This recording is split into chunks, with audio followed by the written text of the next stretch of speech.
Hello everyone and welcome back to my channel. So my name is Katie and today I'm going to be doing a review for The Wisdom of Crowds by Joe Abercrombie. So this is the final book in the Age of Madness trilogy, which I have loved, and I also have a video talking about A Little Hatred and the Trouble with Peace, and so I'll leave that linked either in the description or in the cardy things. So yeah, I'm very excited to talk about this today because I loved it. Spoilers for the video, 5 stars. And yeah, so I'm going to start with a little non-spoilery section and then I will talk spoilers towards the end, but I'll mark when I'm going to start talking about spoilers. So yes, so this is the conclusion, and I've heard it described as a baseball bat to the soul, which is probably a very accurate description of this book. So basically, after the events of The Trouble with Peace, we're starting off the book with our characters in various places. So Leo is down on his luck. It makes me think of that Joseph song. Orso is now the kind of king, and the breakers and burners are rising up, and Rikke is doing her own thing in the north as usual. So yeah, lots going on, and very quickly towards the start of the book the kind of revolution is happening. So a lot of the book is, I would say, that and like the revolution, and you just kind of get that like feeling throughout the whole book. That's kind of what it's exploring, and I really like that. I thought Joe Abercrombie explored those themes so well, of the kind of dangers of revolution and populism, and how like what can be a really good idea in theory is almost ruined by the kind of greed and selfishness of a few individuals, and also the kind of danger of like madness in power almost type thing, and how power can send you mad. I thought it was really interesting. And then towards the end, certain themes of like history repeating itself, and yeah, I'll talk about another thing in the spoilery section because I feel like it does get a bit spoilery there.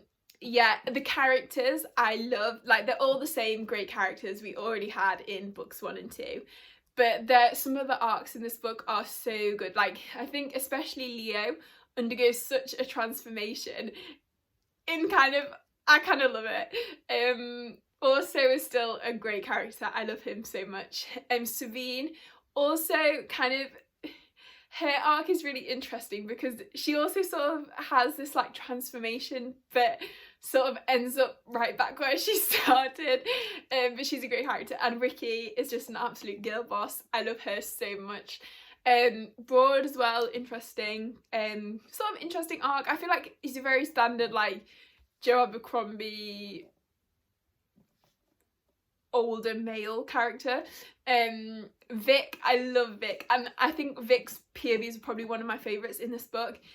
Obviously love Orso, he's probably my favourite, and then Rikke, she's probably my second favourite POV, and then Vic was probably my third, but I do love Savine and Leo as well. Oh, I just love them all.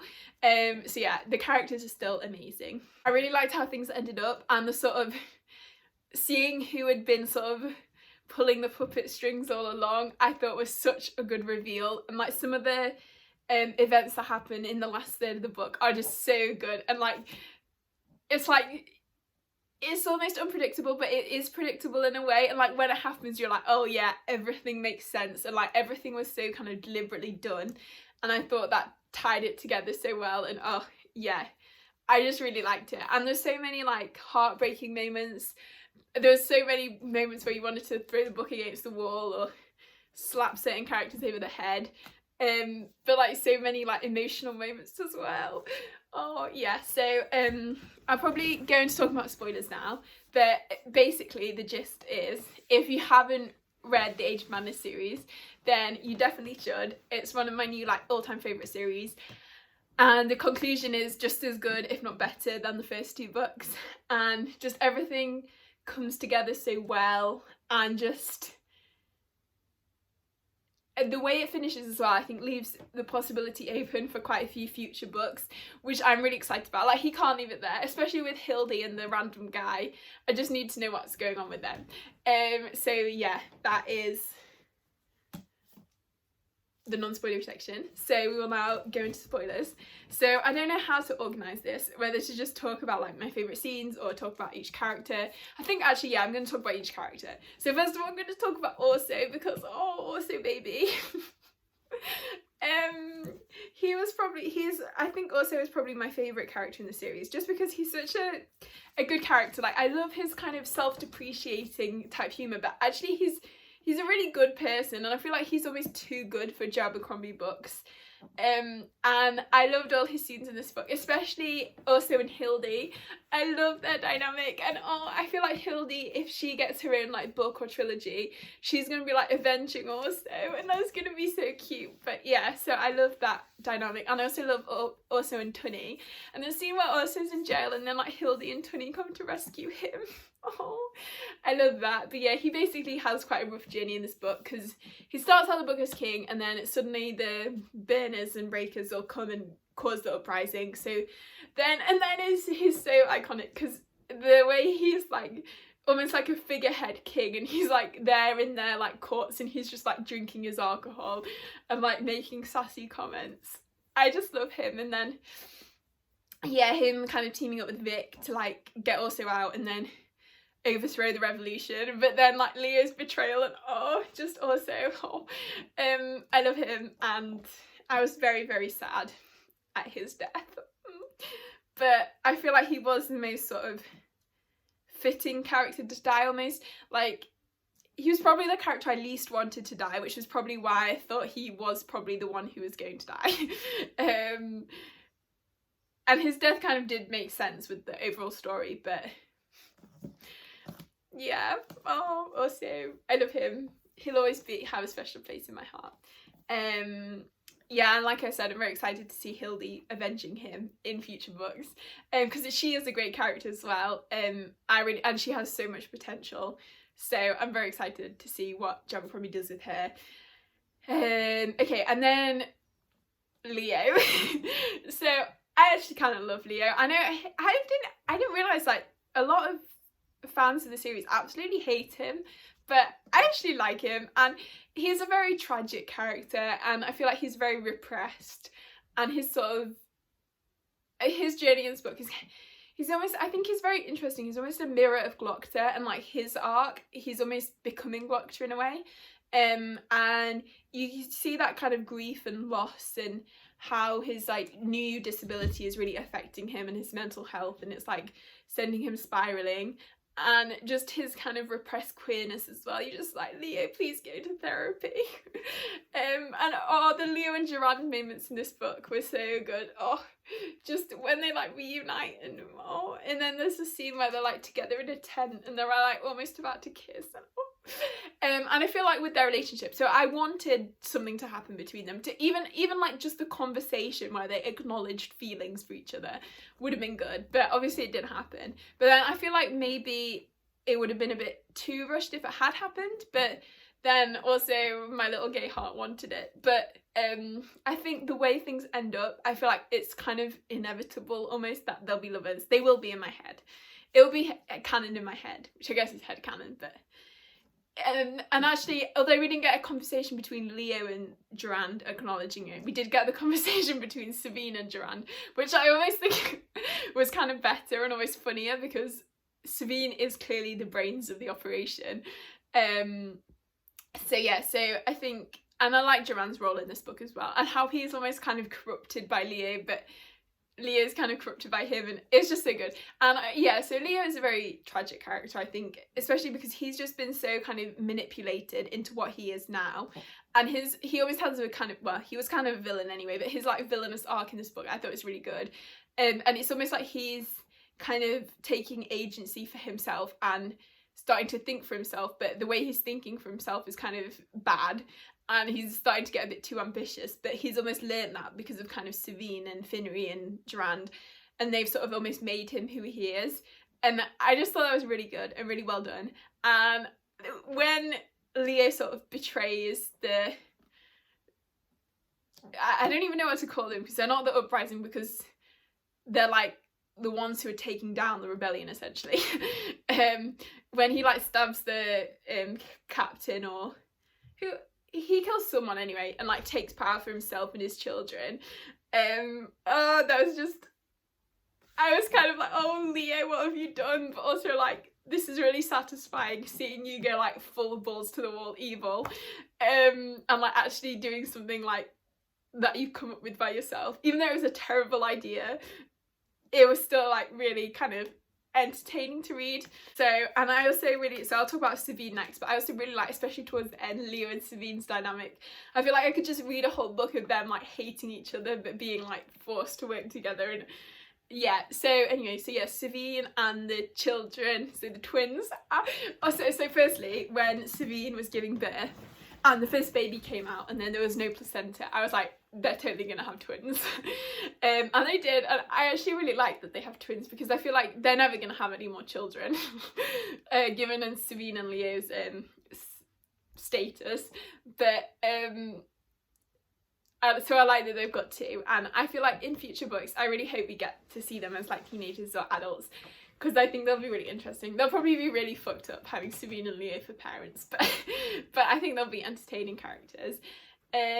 Yeah, so I really like Savine's kind of journey in this book and how she gets a lot more vulnerable to like other people, but how when it comes down to it she's still the same like ruthless, ambitious person she's always been, and she's always like plotting for her own self-interest. And I just really like her. She's very so there's like that chapter towards the end which is called The Villain or A Villain, and it's kind of Savine and Leo like just roasting each other and saying you're the villain, no you're the villain, and they're kind of both acknowledging what they've done. And I think that was a very interesting chapter because Savine actually is pretty villainous, but I just love her. I liked her arc in this book, how she sort of starts becoming selfless, but it's for a very selfish purpose and to sort of look out for herself, which I really liked. And I feel like her arc throughout the book, she's really sort of come a long way while also not going very far at all. But yeah, and I really liked Savine and Glockta in this book, and Glockta's revelations, and how sort of betrayed almost Savine must feel by that. Yeah, so I like that as well. And also Savine and Orso. I mean, I know I should not ship it, but I kind of do. And especially their scene at the top of the tower. That was very like, oh.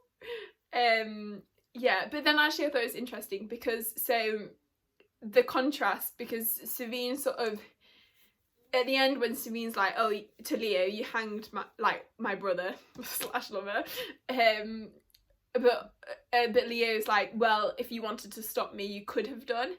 And I thought that was kind of interesting because she probably could have, but she knew that it was kind of the right thing to do for the like future of the country or their vision of the future. So I thought that was really interesting. Yeah, and then Glockta. I don't know how I feel about Glockta pulling the like puppet strings all along, because I feel like it was such a, I really liked the reveal, and as soon as Vic was like kidnapped and like someone was coming, I was like, oh, it's Glockta, because I think because it's Vic, so, and she kind of almost has the like closest relationship with Glockta out of all the characters, or that's kind of, so you just knew it was going to be Glockta, and that kind of revelation, and like when Tallow betrays her, and then so yeah, and then Glockta and Savine and that whole conversation, and then when the Yori sulfur comes up, and there was a line, I can't remember it, but it's like, oh, I didn't think Biles was gonna let us get away clean or something, and then Zori turns out to be an eater, and that whole sequence, like the whole last third was just so iconic. Yeah, okay, and Savine and Zori, and also Savine and Rikke, they're like my crackpot ships, because, oh, yeah, and there's a line which Zori says, and it's like, it reads like she's been in love with Savine all along, and I just feel like that needs to happen. So like Savine and Leo can be like, Leo and Duran can be a thing, and Savine and Zori can be a thing, and then, oh, yeah. I don't know if that'll happen, but anyway. So yeah, I don't know where I was with that. Yeah, so basically the whole Age of Madness series has just been Glockta versus Bayaz. And I think Glockta is kind of a genius for like having to burn it all down first. And I actually love the reveal that Pike's been working for Glockta kind of all along, and when he says, and I'm sure Pike says, especially at the end of, it might be a bit through this one, at the end of one of the parts of this one, or at the end of The Trouble with Peace, and he's like, oh, we need to burn it all down, start again, and that is essentially what Glockta has done. So yeah, I really liked it. It was just such a satisfying like reveal, and it just felt like everything kind of tied together. Yeah, and I like the whole sort of revolution storyline and how that sort of got very quickly corrupted and went wrong, and how like, yeah, the kind of throwing the people off the tower and things just got a bit too out of hand, and like the kind of denunciations and everything, I thought was really interesting. So then, yeah, so Rikke, I love Rikke, and I loved Rikke's story in this book so much. So yeah, we've got like Black Rikke now. She's such a girl boss, and I loved her story in this one, how she sort of is orchestrating everything, and you think she's like, things are really going wrong for her, but then everything just pulls off. And I feel like she does it in book 2 as well, where she secretly betrays like Savine and Leo, and then she's like now Queen in the North type thing, or she takes Nightfall's seat, and then in this book she's like pretending to have all these falling outs with everyone to like lure Calder in, and then actually it turns out she's had them as allies all along. And I just thought it was so good, and Rikke's chapters are always so funny, and I loved her like arguments with the Nail and Isren, and they were like such funny arguments, and you kind of know in hindsight that they were sort of staged, but I just love them, and they were such a kind of light note in a very sort of heavy book, especially the chapters, like revolutionary chapters, were quite heavy, and then you have Rikke, who's so funny, and then yeah, Rikke towards the end. So I liked how her storyline sort of tied back into all the other characters, and Rikke and Orso, and then I actually quite like them together. I feel like if the book had ended a different way, I would have wanted Rikke and Orso on top. But then Rikke betrays Orso, and the reveal that Rikke was the owl, I was like, oh. Yeah, oh. And also, oh, that hurt me. But also, I forgive Rikke because she's like just a queen.